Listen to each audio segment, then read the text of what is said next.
Hello all. నా చిన్నతనంలో నాకు జ్వరం వచ్చినప్పుడు కానీ, నాకు నోరు మంచిగా లేనప్పుడు కానీ మా అమ్మమ్మ నాకు చేసి పెడుతూ ఉండేదండి.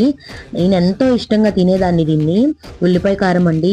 నేనైతే ఇక్కడ మీకు రెసిపీ అంతా ఇచ్చానండి. ఒక్కసారి చూడండి.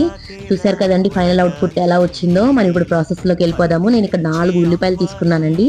అవి 4 భాగాలకి మొత్తం పైన అదంతా తీసేసుకొని 4 భాగాలుగా కట్ చేసుకోవాలండి. ఉల్లిపాయ అయితే మనము కట్ చేసుకొని నేనైతే ఇక్కడ మిక్సీలో వేసుకుంటున్నాను.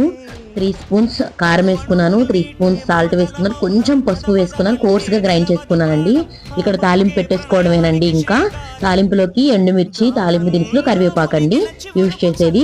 అంతేనండి, సింపుల్ అండి, ఈజీగా అయిపోతుందండి.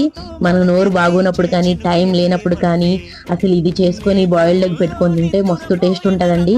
మీరు ఒక్కసారి ఈ రైనీ సీజన్లో ట్రై చేసి చూడండి. ఎలా వచ్చిందో నా కమెంట్ సెక్షన్లో మీరు షేర్ చేసుకోండి. అలాగే నా ఛానల్ని ఒక్కసారి చూడండి. మీరు చూసి లైక్ చేసి సబ్స్క్రైబ్ చేసుకోవటం మాత్రం మర్చిపోవద్దండి. ఓకే అండి, బాయ్ బాయ్.